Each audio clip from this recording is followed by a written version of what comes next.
kung hindi mapipick off yung Valentina sa may mid lane ng TNC4, meron agad silang Minoan Fury. Ay, oo nga. So, yun yung advantage na meron dito. Definitely. Yung side ng TNC4. Kaya tingnan natin dito kung papaano ididikta to ng TNC4 sa kanilang pagkapanalo. In terms of the draft, I really feel like in the early game, talagang mas magkakaroon ng edge ang side ng TNC4. Pero, ibang usapang na late game. Panay. Kapag ka nakita mo na talagang bumabaril-baril na naman, ito si Shizu using the Beatrix na fairly kaya rin talagang sumagot na rin sa kahit sino. Magkakaingat lang talaga kasi nga yung paulit-ulit na mga final slash, pwede nating i-expect sobra considering na buff or pinababa na naman yung cooldown ng ulti talaga dito ni Micro. So, kailangan lang talaga positioning-wise, nandyan at maingat na maingat sobra ang Euphoria. Pero so far, right now, so lakas ma-establish naman nila or masimulan na maaga din to or ng TNZ4. Paano mo pa ihahabol yun? Kaso, titignan pa naman natin kasi as of now, parang alam mo na kung gaano kabigat yung larong ito eh. So, kailangan talagang ingatan mo ang bawat tansya. At nakikita naman natin na si Vinogo is really trying to take out si Kuro dito kahit papano. Kumbaga parang dagdagan mo na ng onting problema yung marksman na nandito ka. And in terms of the gold, nakikita naman natin na si Shizo, alam niya yung kalamangan niya dito. And in terms of the lamang na pinapakita niya, talagang nakikita natin na sinusubukan niya pa rin na makipag-trade sa isang clone na alam niyang hindi pa nakakastack ng Art of Thievery. Pero dito sa may baba, si Micro at si Heads na naman na nagkakaroon ng away. But si Vin, may ibang opinion sa nagaganap. Parang si Heads medyo nagiging suki ng maagang rotation talaga na ginagawa ng TNZ4 mula pa kanina. Pero mas may iwasan niya naman this time around. So, maliligtas niya ang kanyang sarili at mapabawasan ng problema ngayon ang Euphoria sa kanilang ang TNZ4 rather sa pagtangka nilang kumuha ng turtle. Mukhang pag-aari na nila ngayon ang turtle pit at hindi na i-contest pa ng Euphoria. At nakita naman natin doon na nagkaroon pa ng pag-agaw dito si Vin ng ultimate ng isang Novaria. Oo. Kaya naman nakita nila kung saan manggagaling si Binogo at nakapag-turn sila para i-threaten yung pwesto ni Binogo at hindi siya makapasok for a steal. Pero dito sa may taas nakakalimutan na rin dito na side ng Euphoria kung ano nga ba yung mga dapat na bagay nilang binabantayan dahil nga galing silang lahat doon sa may turtle pit sa may baba. And that is a successful conversion of a flicker and divine judgment. Well played para kay Yusuke at TNC4. Palitan kung palitan dahil kung kanina ang nakaramdam talaga ng aggression ay yung XP laner ng Euphoria which is si Heads. Ngayon naman, mas maganda pa ang nakuha ng TNC4 dahil na-convert talaga nila into a kill. So, yung problema sana rito ni Kuro na hindi agad-agad malalamangan ng isang Beatrix pagdating talaga sa hero matchup, mababawasan ng kaunti kasi nakakuha agad ng advantage ngayon ang gold laner ng TNZ4. So, possibly, lalo na para sa susunod na turtle na makikita nga natin, lalong nag-spawn pa ito sa bandang gold lane, ay makakakuha dito ng advantage muli ang TNZ4 kung makaka-pull off sila ng magandang laban. Pero dito sa baba, nagkakakitaan palagi ang XP laners natin at medyo nagkakakilitian, kumbaga. At Kuro, Shizo, dito pa rin sila sa labanan nila sa may gold lane. Pero ang pinagkaiba lang ngayon is Bray may backup na etong parehong gold laner natin. Kumbaga, hinahanap pa rin nila Yusuke yung perfect spot na yan para talagang makatalon sila, makahuli siya dito ng isa. And siya yung primary target eh. Hindi mo naman na-targetin si Binogo dito. Pinakita na ni Binogo kung paano siya nakakalayo sa mga ganyang klaseng setup. Pero this time around, si Shizo, kailangan niyang hindi siya na makapag-farm ng maayos. Although dumarating sa kanya yung minions, pero yung clearing time niya dapat na mas mabilis, bumabagal na todo. Hindi nagagawang i-maximize yung kalamangan nila in terms of the matchup sa laning. Pero ngayon, tingnan natin dahil mukhang contest ang Euphoria. Pumasok na rin dito. Nasty Wing nga lang ang makakakuha pa rin ng ating turtle. Nandun yung kinopang Minoan's Fury. May iwasan nga lang ng Euphoria. But still, isa na namang turtle yun na napasa kamay ng mga kawal. At si Micro dito, pati si Heads ay talaga napipilitan na ding umikot. At kung tutuusin si Micro dito, nagagamit niya talaga ng todo yung kalamangan niya. Mas nagiging mas nagiging upfront siya sa mga kalaban niya. And si Heads naman, alam natin na may kakunatan to, pero in terms of the capability ng isang Arlot na ilayo siya sa isang lugar na parang hindi siya komportable, hindi na lang siya go sa mga ganong pagkakataon. Ingat na lang eh. Ingat na lang talaga. Eto, at least meron Clock of Destiny na si Ryujin. At nandoon nga lang, may ipit yata sila Shizu at Binogo sa ilalim ng Torre. Makakaligtas nga ba sila roon? Nandoon na yung Astral Echo at si Shizu ang unang tutumba. Nasty Wayne din nandoon sa talagang likuran. Sinisiguro na napapalibutan yung players ng Euphoria. At si Shizu dito hindi na nakahanap ng pahinga. Laging merong laso.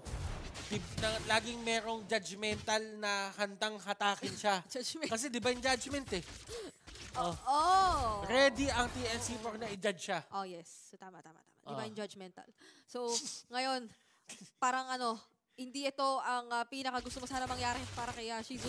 Bukod sa hindi niya nagagawa yung parang playstyle na medyo na ipapamalas niya sa atin paulit-ulit magmula pa nung series kanina na hindi naman niya talaga gusto sanang lumaban. Gusto niya lang sana palawakin yung mapa or at least makapagpapera. Pinipigilan ng sobra ng TNC4 eh. Kaso kasi naman, kapag pinag-farm mo kasi siya, kung ano-ano din kasi pinagagawa kapag nakawala.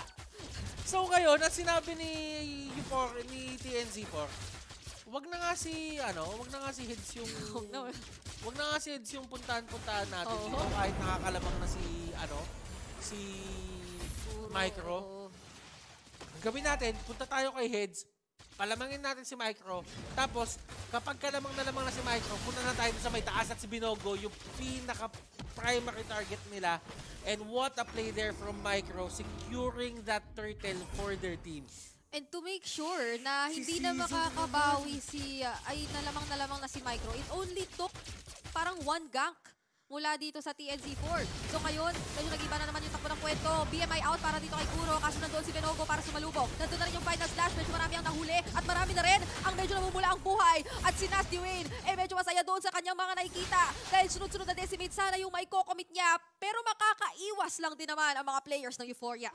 Binogo, nakita na natin siya sa ganitong spot earlier. Can he bail out his teammates dito sa spot nila ngayon? Shizu, kailangan niya ng alalay! Nakahuli na naman doon si Yusuke, pero siya ay agad-agad napatumba. Kinakailangan yata muna mag-disengage ng TNC4 dahil si Binogo ay nagtatahi na. Nasty Wayne dito ay susunod nga yata. It's a double kill para kay Binogo. And that's the sign na tama na, okay na, may mga nakuha na tayong kapalit. At si Binogo ngayon, dahil nga nakuha niya yung kill kay Nasty Wayne, there is no way to go but the purple buff dito ng kalaban niya. And Euphoria, ito na naman yung mastery nila sa mga ganitong klaseng laban eh. Kahit sabihin mong natatalo sila, laging may kapalit eh. At laging merong isang event na bigla na lang silang babaliktad. Tapos, kaya na nila ulit lumaban. Ang laki na nagiging significance ng mga Divine Judgment, Pero speaking of Divine Judgment, si Shizu na naman ang nabiktima kasi si Binogo nandito may sagot yatang gustong ibigay at pambawi kontra sa side ng TNC4. Matapos yung kanilang naging pagkaka-pick off sa crucial member nila. Tumama doon yung Star Shatter. Kaya naman nakakuha ng magandang bawi talaga ang Euphoria. May isa ring kakampa na nagmumula dito kay Zone. Kaya naman pinagpapatuloy na nila ito. Nandoon na naman ang Thorn Throws na saktong-sakto kay Micro. Oh my goodness, Euphoria finding that place, finding that rhythm once again. TNC4, hawak nila yung lamang kanina. They could not hold on to it. And now, balik tayo 50-50 eh. Kanina, panig na panig kay TNC4, but Euphoria nakabalik sila, 50-50 tayo ulit ngayon. I'm not saying na I will not say Euphoria has the lead. Kasi wala pa talaga sa kanila. Pumapatas pa lang sila ngayon. Pero ngayon yata ay unti-unti nang sumasakamay nila. Matapos yung kill na nakuha ni Kuro onto Ryujin mag-isa. So ngayon, medyo tinatry nilang kontrolin na naman ang Lord. May mahatak nga ba? Nandun yung Minoan's Fury. Wala yatang masasalubong doon sa dabog. Pero si Binogo hindi aabutan nung final slash. Pero inaabutan ng bawat atake ditong ibinabato ng dalawang naghahabol sa kanya. And he will try to escape. But it's 3 members after him. And Kuro will take him down. Puwera pa dun sa Lord na nasecure ng mga kawal. Nagsisimula na ang pagsama-sama ng TNC4 and this is the strategy na pinagana nila kanina para matalo ang Euphoria. Euphoria, how do you bail yourself out of this predicament? grabe yung pressure, grabe yung pagsama-sama, kahit si Vinogo, na kanina pa paikot-ikot, literal, hindi talaga kinakaya yung damage output. Kasi nga si Kuro, palong-palo na, 4-0-1 ba naman eh? Oo, parang kanina lang nandun tayo sa Euphoria nakabantay. Ngayon naman siguro, isang kill ang kinailangan para baliktarin na naman yung atensyon natin. Nakatuon na naman tayo sa TNZ4 na may kasamang Lord sa baba. Nagmamarcha at ang nakadepensa muna ay ang Euphoria. Euphoria, this is not the outcome that they wanted. Very costly yung kanilang Divine Judgment kanina na ginawa dito ng side ng TNC4. That could have been the win for them. Pero ngayon, nasa game number 3 tayo and heads will go down. Isa na namang Divine Judgment ang nakita natin doon. Sobrang worth it para sa mga kawal dahil nawala yung penalty zone ng Euphoria. Wala na yung pang-counter setup na gusto sana nila. Pwera na lang doon sa posibleng Minoan Fury na gawin dito ni Zone. And again, yung paulit-ulit ng kwento, yung Divine Judgment dito na ginagamit ni Yusuke na either napapaganda o either nagiging hudyat talaga na makakuha ng bawi ang Euphoria. Pero mas madalas na natin siya nakikita ngayon na napapaganda para sa mga kawal. And we thought na yung pinaka-way talaga to do this against Euphoria was to get a damage dealing XP laner, to get a tank XP laner para mapatagal niya yung laro at hindi maabuso dito ni Vinogo yung kanyang mga openings para may pang-lockdown. Pero hindi pala. Ang sagot para sa tanong na yon is kumuha ka ng isang Arlot na parang assassin, tapos pilitin mo ng pilitin na si Vinogo mag-dash out doon sa mga wala siyang kakapitan ng puncture. Parang tuwing ipapan natin yung camera kay Micro, may final slash at may final slash siya. Oo. Nagabalik na naman tayo sa kapanahunang only final slash o mayat maya naka-ready yan. So sa isang team fight, minimum of 2 yung mga nakikita natin na final slash. Nandun na tayo sa Ganun ganung katagal moment. yung laban eh, no? Ganun katagal yung mga laban dito eh. Iba talaga ngayon ang nakikita nating sayawan. Pero kung kanina mabilis ang nakahanap ang Euphoria talaga ng balik o bawi dito, ang TNZ4 pa rin ang mas matagumpay na nakakapag-convert. Sobrang liit ng mapa ngayon na ginagalawan ng Euphoria. Mahirap na bawiin o ibawi yung nawalang spasyo sa kanila. Uy, Vinogo! Vinogo! Naku! Delikado siya dito. If ever man mag-dash siya papunta doon, that could have been a pick-off. Pero ayaw sumuko ni Yusuke dito. Nakita na nila sila Yusuke, nakita na nila sila Micro. Pero ang contest ba ay nandito. Bennett's Rage, kaso ngayon si Yusuke at tayo may iwan doon sa likod. At nandun yung pagpasok mula sa penalty zone na kinopya ni Finn. Medyo delikado yata yung sitwasyon pulado ang mga miyembro ng Euphoria. Hinahabol din si Zone doon sa likodan. Flynn ni Kera na nga, ni Micro. At si Vinogo rin, hindi napapawin! And nagtutulak na dito yung mga members ng...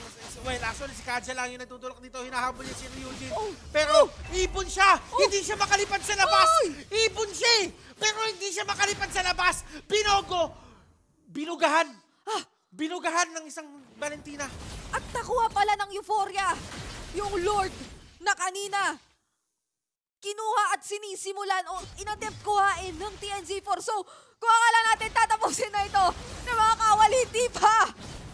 And yung Lord na nakikita nyo ngayon was a Lord slain by Vinogo. Siyempre, brought to you by Smart. And sa totoo lang, Brig, gustong-gusto ko yung ginawa doon. May highlight doon na ginawa si Vinogo.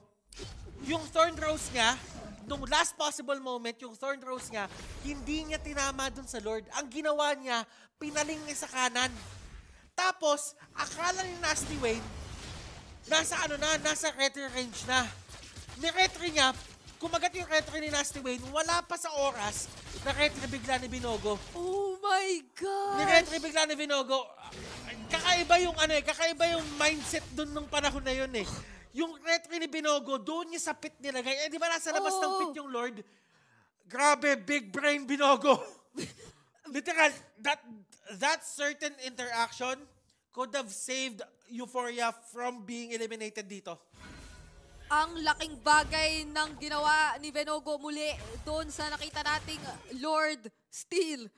At hindi pa nagtatapos ang laban natin dahil doon sa nakita nating play. Iba ang laro ang pinapakita ngayon talaga ni Vinogo. Pero masusubok ang depensa nila. Dahil for sure, TNZ4, hindi na nila gustong patagalin pa ulit itong sitwasyon na to. Kinakailangan, as much as possible, maselyo na nila ito. Considering na talagang Euphoria unti-unti na namang hindi ko alam kung paano nananatiling ganoon kabuo yung Tignan mo. pag-iisip dito ni Binogo. Tignan mo yung ginagamit ngayon ni Beatrix, naka-dire hit. Naka-dire hit row mo, tapos Life hacks. isang item na lang. Isang item na lang yung kailangan dito ni Vinogo at ni Shizo para maayos sa itong problema nila. And they've stalled enough time to get there. Yeah. But now, will it be in time for that next Lord na lalabas? Si Nasty Wayne nakaantay na doon. Walang kaduda-duda, nasusubukan na talaga nilang tapusin to. And if ever man na hindi on time yung pagpasok dito ng side ng Euphoria, this could be a done deal para sa side ng TNZ4. Itatry yata nila na umangat at maghanap, gumawa ng impormasyon. Nandiyan na yung Astral Echo pero si Vin lang yata yung na-reveal dun sa pagkasa ni Ryujin. Kaya limitado talaga ang impormasyon na hawak-hawak ngayon ng Euphoria. Mahanap nga lang si Vinogo. Yusuke pumasok na. Ginamit yung Divine Judgment pero naiwasan yata o hindi pa na-commit. Pero ngayon, ang Lord ay hindi na may ko-contest pa ng Euphoria. Nandun pa lang pala yung Divine Judgment kay Heads. Ginamit muna. Micro, magagaling sa likod. Pumasok na rin ulit si Vinogo. Pero makakahanap pa sila doon ng bawi. Ang ganda ng Phoenix Rage. Meron sila mga mapapalo. Pero maka-out si Micro. At pumasok pa siguro! The Blazing Duet na makakakuha ng halos dalawa. At ngayon, si Nazone tumatakbo na muna. And Shizo, ito yung hinahanap niyang opening sana na mabubuhay siya. Ngayon, nagkaroon siya ng contribution doon sa may laban. Hindi siya napitas ng una. Pero kailangan mag-ingat dito ng mga members ng side ng Euphoria. Flicker Divine Judgment is up. Pwede silang ma-plus 1 agad-agad dito. Minus 1, hindi plus 1, minus 1. Kasi pag plus 1, 6 na sila.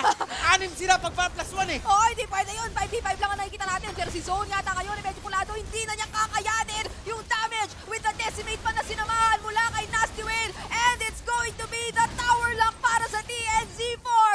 Top 3 secured ang mga kawal natin ngayon. What could have been a great run para sa side ng Euphoria.